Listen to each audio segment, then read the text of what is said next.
आकाशवाणी जम्मू ऐ। बडलै खबरें च तुंदा स्वागत। पैह्ले खास खबरें कन्नै में श्रुति खजूरिया। प्रधानमंत्री नरेन्द्र मोदी हुंदी माता हीराबेन हुंदा अहमदाबाद च काल होई गेआ ऐ। श्रीनगर दिएं उच्चिएं धारें पर कल मौसम दी पैह्ली बर्फबारी होई। श्रीनगर लेह जरनैली शिड़क ते मुगल रोड गड्डिएं दी आओजाई लेई बंद। गृहमंत्री अमित शाह होरें केन्द्र शासित प्रदेशें दी कांफ्रैंस दी प्रधानता कीती ते 2047 बारै खाका ते नजरिया तैयार करने लेई आखेआ। ते पुंछ जिले आली कब्जा रेखा कन्नै लगदे इलाके च संदिग्ध नकलो हरकत दिक्खे जाने मगरा सौगे बलें आसेआ गोलीबारी कीती गेई। खबरें दी तफसील कन्नै पंकज कोहली। प्रधानमंत्री नरेन्द्र मोदी हुंदी मां हीराबेन हुंदा काल होई ऐ। उनें अज्ज बडलै अहमदाबाद दे इक अस्पताल च खीरी साह लैता। उंदी उम्र 100 ब'रे दस्सी जा करदी ऐ। इक भावुक ट्वीट च प्रधानमंत्री होरें आखेआ इक शानदार सदी भगवान दे चरणें च लीन होई गेई ऐ। अपनी मां गी श्रद्धांजलि अर्पित करदे होई श्री मोदी होरें आखेआ जे उनें अपने माता च इक त्रिमूर्ति दी मौजूदगी महसूस कीती जेड़ी तपस्वी निस्वार्थ कर्मयोगी ते मुल्लें लेई समर्पित जीवन यात्रा दा प्रतीक ही। अपनी मां दे 100वें जन्म दिन पर उंदे कन्नै लग्गी दी मलाटी गी चेता करदे होई प्रधानमंत्री होरें आखेआ जे सुर्गीय माता जी ने उनेंगी विवेक कन्नै कम्म करने ते पवित्र जीने लेई प्रोत्साहित कीता हा। सेंट जॉस च फेसबुक दे संस्थापक मार्क जुकरबर्ग कन्नै 2015 दे टाउन हाल इजलास दौरान प्रधानमंत्री नरेन्द्र मोदी होरें अपनी मां गी अपने बच्चें दे पालने च औने आह्लिएं दिक्कतें परेशानिएं बारै चेता कीता हा। कश्मीर घाटी दी मती सारी थाह्रें पर हल्की थमां दरम्याने दर्जे दी बर्फबारी होई जेह्ड़ी जे इस मौसम दी पैह्ली ही जेह्दे मगरा खुश्क मौसम थमां लोकें गी निजात थ्होई ऐ।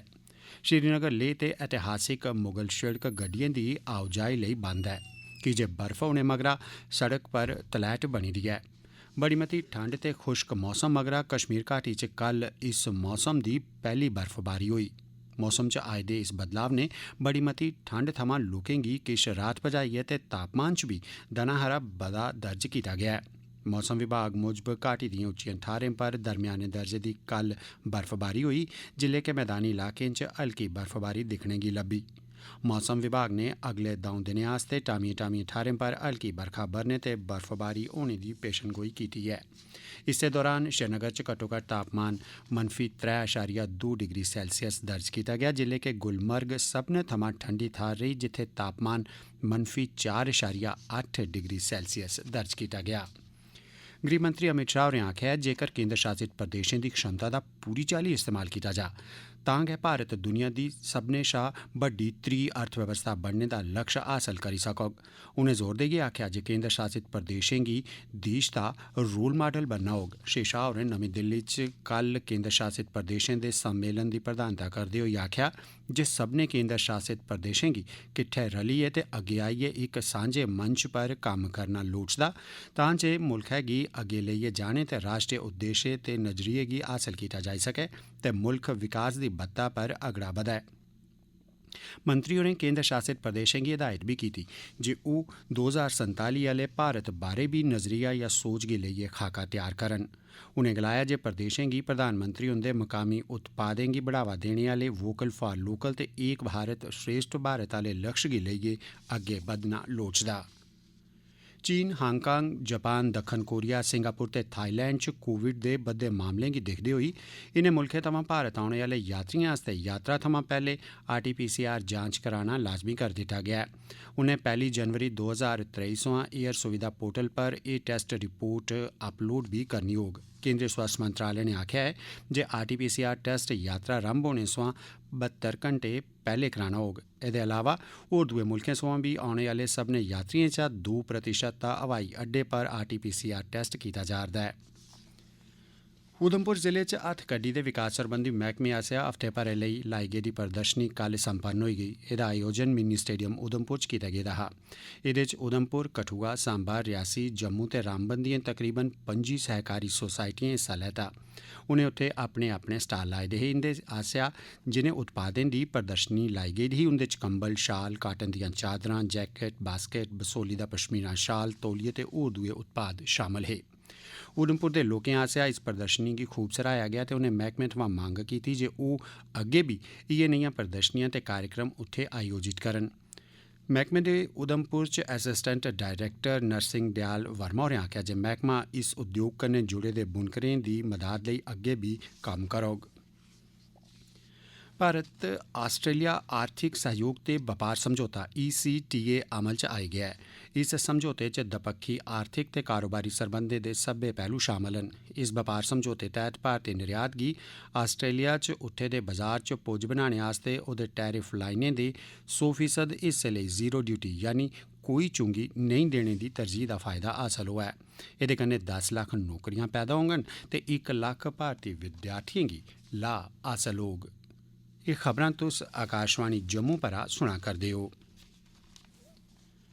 पुंछ जिले आह्ली कब्जा रेखा कन्नै लगदे इलाके च सुरक्षा बलें आसेआ संदिग्ध नकलो हरकत दिक्खे जाने मगरा गोलीबारी कीती गेई।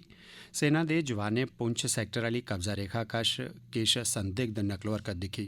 बलें आसेआ लौह्के हथियारें कन्नै गोलीबारी कीती गेई। खीरी खबरां थ्होने तगर जवाबी कार्रवाई दी कोई जानकारी नेईं हासल ही। एह् घटना जम्मू दे सिद्धड़ा इलाके च सुरक्षा बलें आसेआ 4 हथियारें कन्नै लैस आतंकवादिएं दा सफाया करने मगरा पेश आई ऐ। सुरक्षा बलें गी एह्दे मगरा हाई अलर्ट पर रक्खे गेदा ऐ, खास करियै बन्ने आह्ले इलाकें च। गृहमंत्री अमित शाह होरें आखेआ ऐ जे सरहदें दी हिफाजत उसलै गै यकीनी बनाई जाई सकदी ऐ जेल्लै सरहदी ग्रां आबाद होन। उनें गलाया जे सीमाएं पर जवानें दी तैनाती दे कन्नो कन्नी ग्राएं पिंडें च रौह्ने आह्ले देशभक्त नागरिक गै स्थाई सुरक्षा प्रदान करी सकदे न। श्री शाह होरें कल नमीं दिल्ली च मोबाइल ऐप प्रहरी ते सीमा सुरक्षा बल BSF दे मैनुअल दा शुभारंभ करदे मौके एह् गल्ल आखी। श्री शाह होरें गलाया जे प्रधानमंत्री नरेंद्र मोदी होरें हाल च गै वाइब्रेंट विलेज कार्यक्रम दी शुरुआत कीती ही। उनें सब्भनें सीमा सुरक्षा बलें अग्गें अपील कीती जे ओह् वाइब्रेंट विलेज कार्यक्रम राएं ग्राएं च सैलसफे गी बढ़ावा देने ते पूरी चाल्ली दिएं स्हूलतें कन्नै आत्मनिर्भर बनाने बक्खी कोशटां करन। गृहमंत्री होरें आखेआ जे देसै दिएं सीमाएं दी राखी थंभें या फ्ही तारबंदी कन्नै नेईं सगुआं उत्थै डटे दे जवानें दी दलेरी देशभक्ति ते चौकसी कन्नै यकीनी बनदी ऐ। श्री सिंह होरें दस्सेआ जे BSF ने पिछले 3 ब'रें दौरान 26,000 किलो नशीले पदार्थ ते 2500 किलो हथियार ते गोला बारूद जब्त कीता ऐ। केंद्री माध्यमिक शिक्षा बोर्ड CBSE ने 10वीं ते 12वीं जमातें दे बोर्ड इम्तिहान 2023 दी डेटशीट जारी करी दित्ती ऐ। 10वीं ते 12वीं जमातें दे इम्तिहान औंदे ब'रे च 15 फरवरी थमां रंभ होई जाङन। 10वीं दे बोर्ड इम्तिहान 21 मार्च ते 12वीं जमातें दे 5 अप्रैल गी खत्म बी होई जाङन। मतेहान बडलै 10:30 बजे रंभ होआ करङन। डेटशीट बारै व्यापक जानकारी CBSE दी वैबसाइट cbse.gov.in परा हासल कीती जाई सकदी ऐ। CBSE ने आखेआ ऐ जे 12वीं दी डेटशीट तैयार करदे मौके JEE मेन सने होर दूइएं प्रतियोगी इम्तिहानें बारै बी ध्यान च रक्खे गेदा ऐ। चुनाव मैह्कमा किश्तवाड़ ने कल पंचैती वोटर सूचिएं 2023 दी नज़रसानी दे सरबंधै च EROएं, AEROएं ते पंचैत सतह पर चुनावी बूथ अफसरें PEBOएं गी अवगत करोआने दे मकसद कन्नै नमें जिला दफ्तर कम्पलैक्स दे कांफ्रैंस हाल च इक सखलाई कार्यक्रम दा सरिस्ता कीता। कार्यक्रम च जिला पंचैत चुनाव अफसर DC किश्तवाड़ डॉक्टर देवांश यादव होरें मतदाताएं गी रजिस्टर करने दे तरीके ते वोटर लिस्टें दी नज़रसानी दे महत्वै पर लोऽ पाई। डॉक्टर देवांश होरें मौजूद अफसरें ते होर दुए अमले पर जोर पांदे होई आखेआ जे ओह् तय समें सीमा दे अंदर गै तनदेही कन्नै सौंपे गेदे कम्मै गी तोड़ चाढ़न। सखलाई कार्यक्रम दौरान पंजीकरण दी पूरी प्रक्रिया बारै स्वीप सलाहकार पासेआ सखलाई दित्ती गेई ते पंचैती वोटर सूचिएं दी नज़रसानी दौरान इस्तेमाल कीते जाने आह्ले फार्में बारै बी जानकारी दित्ती गेई। सिखें दे 10वें गुरु श्री गोबिंद सिंह जी हुंदा प्रकाश पर्व पूरी धार्मिक श्रद्धा ते जोश जज्बे कन्नै पुंछ जिले च बी मनाया गेआ। इस सरबंधै च गुरुद्वारा सिंह सभा पुंछ शैह्रा च इक शानदार धार्मिक समागम दा सरिस्ता कीता गेआ।